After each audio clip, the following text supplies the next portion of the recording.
Well, the Beehive State of Utah, represented on the Beyond the Flags podcast for the first time. He's out of Payce, Utah.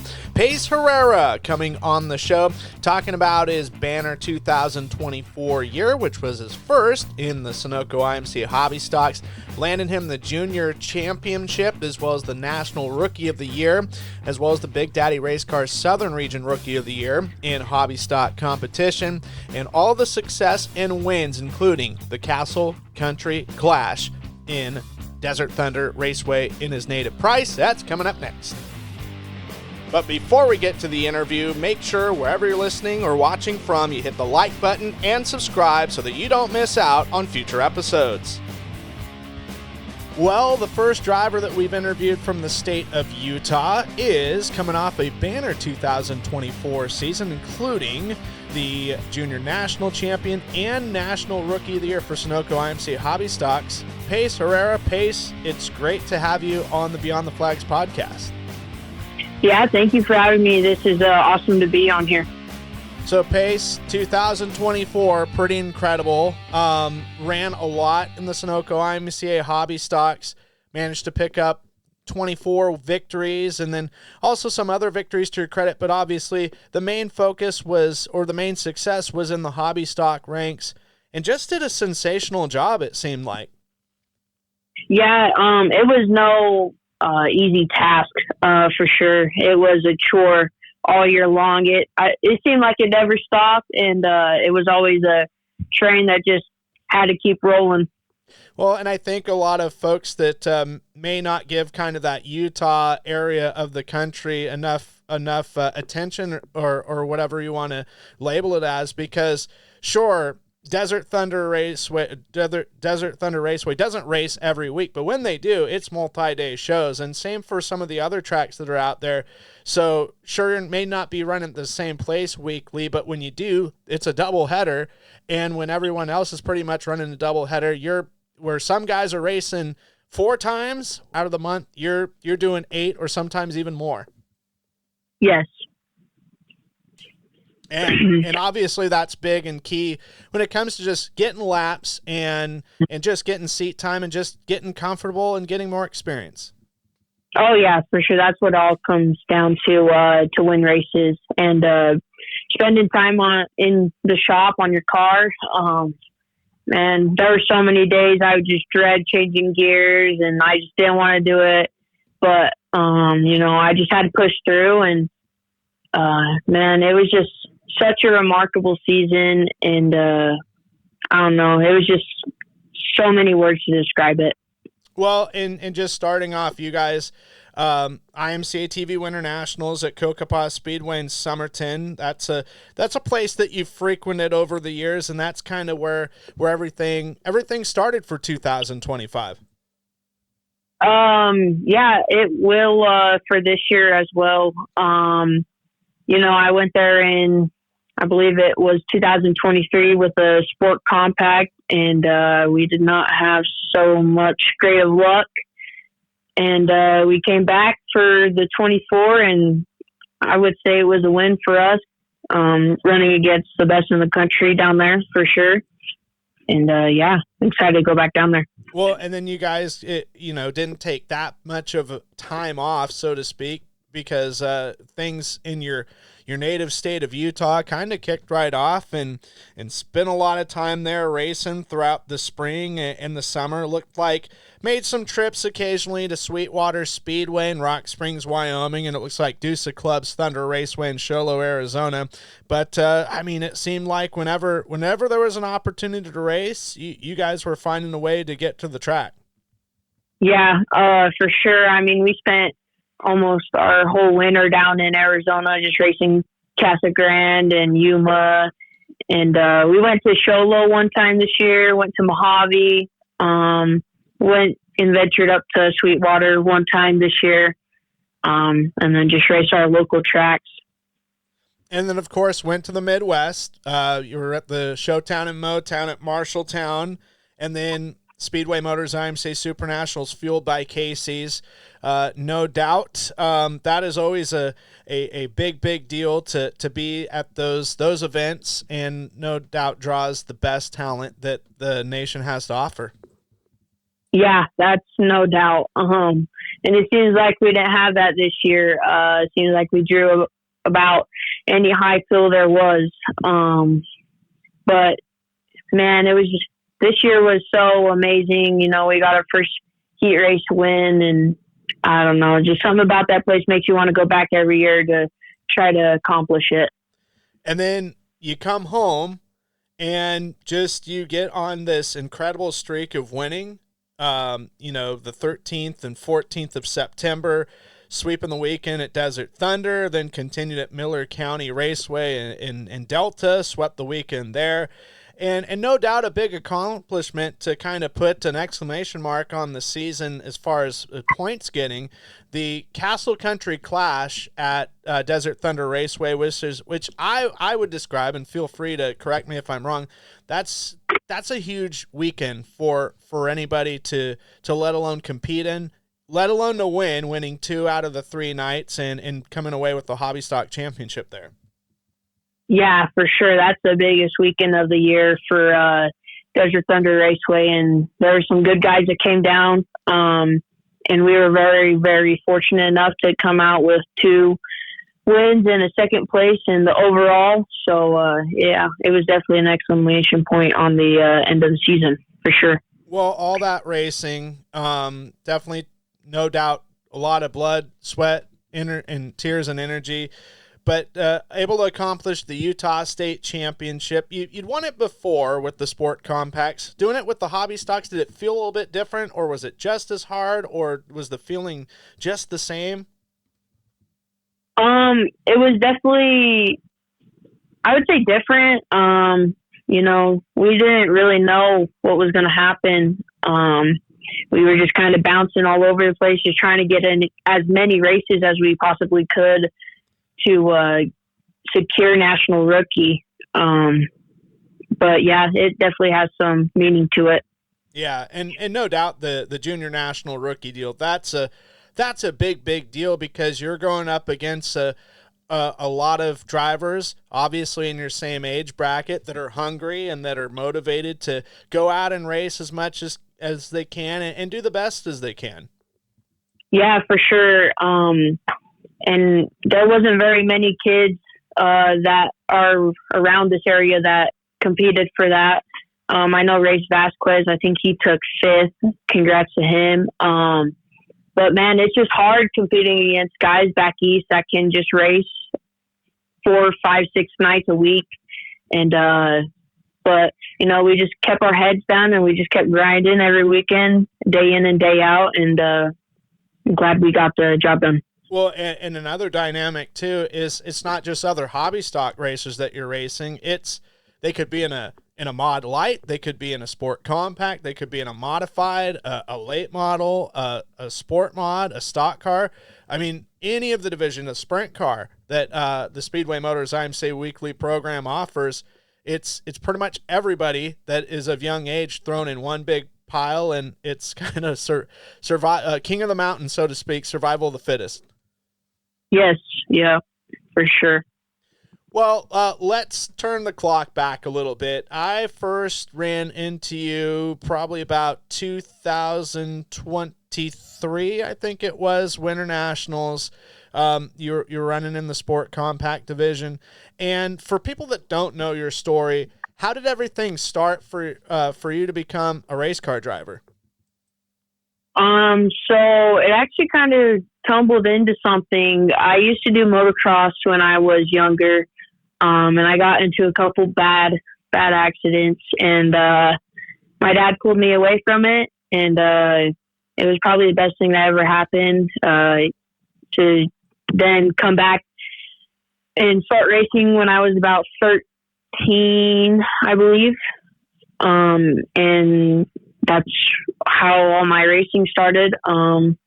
Got a old mustard yellow Cavalier and stripped it out. Didn't know what I was doing, and just went with it and learned along the way. In 2023, progressed and continued, and then all of a sudden, I remember it was just a little over a year ago at Super Nationals, Sniper Speed literally gives you the call there, and makes the big announcement, hey, we're developing a hobby stock, and Payce, we want you to be the driver of our house car. Yeah, it was definitely something to remember. And it seemed like, I remember interviewing there when the big announcement was made, seemed like you were surprised, like you weren't even expecting it. Like maybe you were going to get like a certificate or something, and basically you kind of did. It was a big one, and it was, here you go. We're going to give you a car. Yeah, I didn't know what to think, honestly. I was only 14, just barely turned 15 that week. And, I never would imagine driving a house car at 15. It was just mind blowing. And then what was that transition like from the sport compacts to the hobby stocks? Did it seem very difficult at first? Was it a bit of an adjustment, or did you take to it like duck in water? I just felt like I was doing 360s the whole time. Mm-hmm. It definitely was not easy. Seemed like every time I hit the track, I was going to spin it. I'd never been in a rear wheel drive, and I just kind of threw myself in it after I wrecked that sport compact at Winter Nationals, and I just pretty much had to learn. And I talked to Zach Tate a lot and gave feedback the entire year when I raced the open class here in Desert Thunder Raceway. And that's pretty much how my chapter started in a hobby stock. Well, and then fast forward to January of 2024, and I got to say, like, you seem very comfortable, very confident, had some very strong runs at Winter Nationals. And I was just talking to one of the higher-ups at IMCA TV about how the hobby stocks there for a while, well, everybody's tough and the racing's great there, but the hobby stocks was like, holy smokes, who's going to win this race? Because you got, as you mentioned, Zach Tate's in that division. The Daffern family is very fast. Dylan Richards, a former national champion. Cody Williams, who was very fast all week, and the likes of Morgan Olmstead and some of those guys. And here you are in your first full year in a hobby stock, and you're in some opportunities to win some of those shows. Yeah. I definitely didn't know what to expect, as I never been in that car before, and we had no sense of what it wanted or what it wanted to be done to it. We had no expectations to be running the top 5 the first night at Winter Nationals. Well, and it had to give you a whole ton of confidence from that point forward of, I can do this. Holy cow, I can do this. Sure, it might have been a struggle at first, but that just seems to be behind me now. Yeah, for sure. I mean, I was definitely a little scared to death when I very first went out. As to the last time I raced that track, it was flip down the backstretch. It was something to definitely overcome and not be scared of.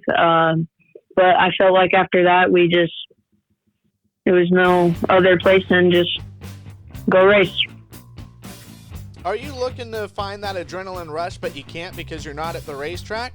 Well, check out the IMCA TV Replay subscription library to have access to thousands of hours of racing for just $24.99 a month. Relive all the moments of the Speedway Motors IMCA Super Nationals fueled by Casey's at Boone Speedway, the Harris Clash at Deer Creek Speedway in Spring Valley, Minnesota, the IMCA TV Winter Nationals at Cocopah Speedway in Somerton, Arizona, Florida's Clash on the Coast, and dozens of Speedway Motors IMCA weekly racing program racetracks from across the nation, as well as the IMCA TV Dirtcast podcast. Plus, 25% of that $24.99 monthly fee goes towards the Drivers Point Fund and is a great way to help out your local racers. In 2023, over $97,000 was paid out to IMCA drivers directly at over 50 racetracks across the country. Please note that live broadcasts are not part of the replay subscription. That's IMCA TV. IMCA TV, where America comes to watch racing. Well, the number is 7-Eleven. Obviously, triple digits. Triple digits kind of seem to be in theme now these days, but such a high number, 711, is that a number of significance from your motocross days or something that you and your family came up with? It's from my motocross days. Me and my sister started racing motocross together when I was 7 and when she was 11. So my number was 711 and her number was 117. Okay. So that's how that got into the mix.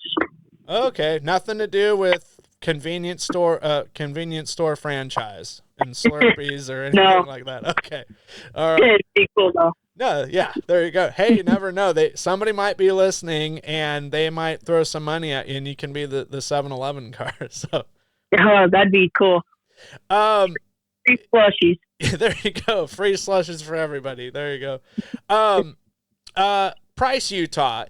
Everybody thinks Utah and Salt Lake City is kind of the first thing that comes to mind, and Payce is outside of that, but it seems to be a very well-oriented town when it comes to racing. Obviously, Desert Thunder Raceway's there. My good friend Austin Hall with A Productions is there, and it seems like a community that supports racing and is close-knit. For people that have never been there before, I mean, what are some things to do that are fun in maybe not just in Payce, just outside of Payce, or some things for people to venture out or eat at or do in some time off? We have a pool here in Payce. It's a desert wave pool. We also have a pool up in Helper, Utah. It's just about 15 minutes up from here, and they have a cool little pool place. And then about 30 minutes in Castleville, Utah, there's a big, huge rec center, I guess you could say, that has an outdoor pool and an indoor pool that we go to a lot.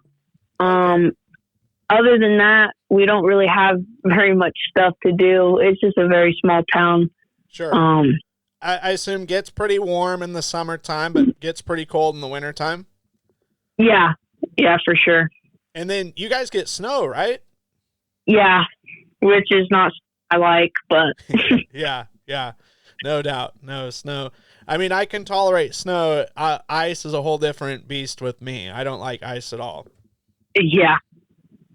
But yeah, no, that's super cool. And I think something noteworthy for people to know about you and to hear your story is it's so incredible how, you hear so much of, out spending daddy's money, as this kid, but you, that's not the case. You fund a lot of your race team through, and correct me if I'm wrong if you're not doing this anymore, but shoveling driveways or shoveling sidewalks or helping the community and taking donations, whether it's mowing lawns and stuff, which I think is really cool, especially for kids to earn some money so that they can go on, because the racing trips, no matter if you're in a sport compact, hobby stock, or modified, whichever route you take, it's not cheap and it's very expensive. Yeah. My dad always tells me it's, cheap to go racing and it's expensive to go win races. And we like to go win races, so it's never cheap for us. And, yeah.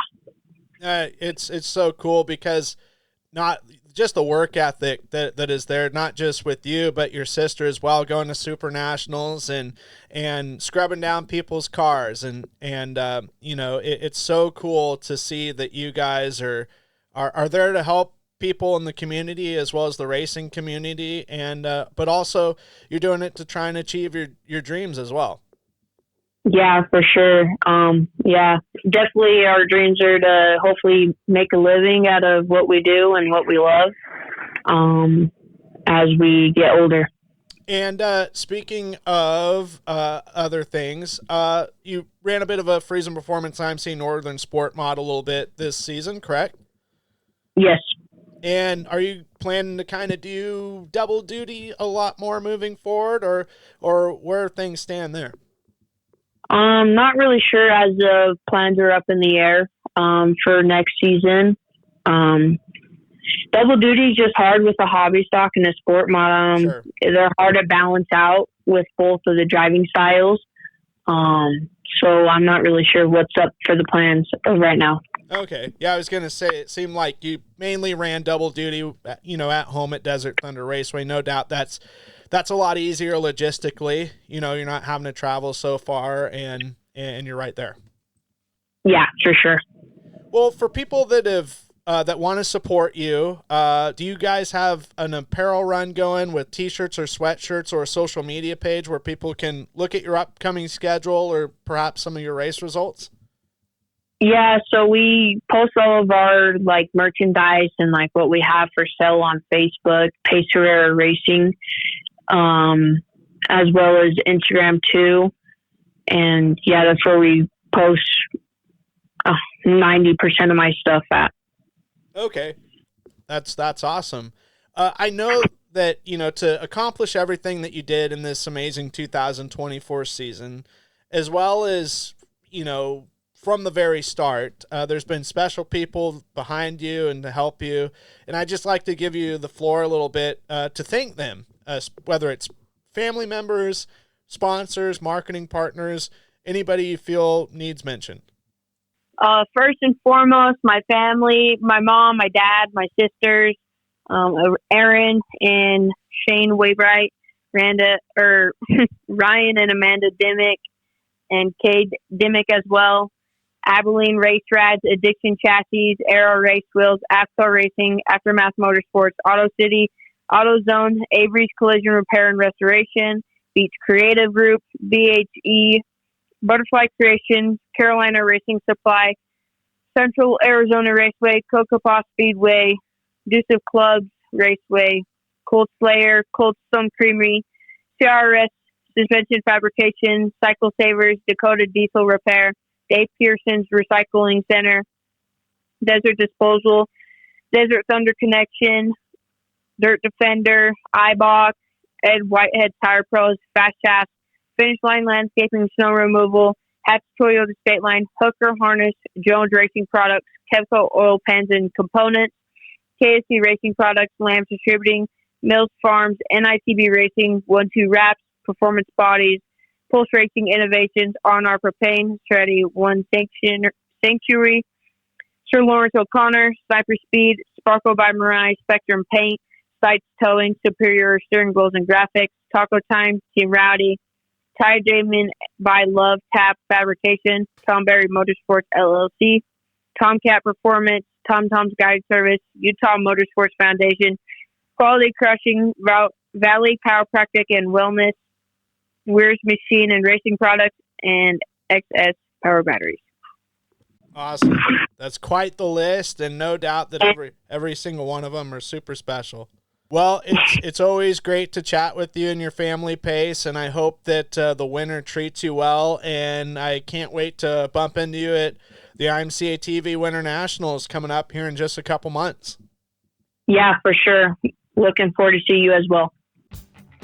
Well, race fans, that does it for this interview. We hope you enjoyed it, and we hope that you continue to enjoy these upcoming interviews. We appreciate it if you would like and subscribe wherever you're listening, whether it's on Spotify, iTunes, YouTube, wherever it's at. Give us a like and give us a subscription so that we can deliver more of these great interviews to you for your listening pleasure.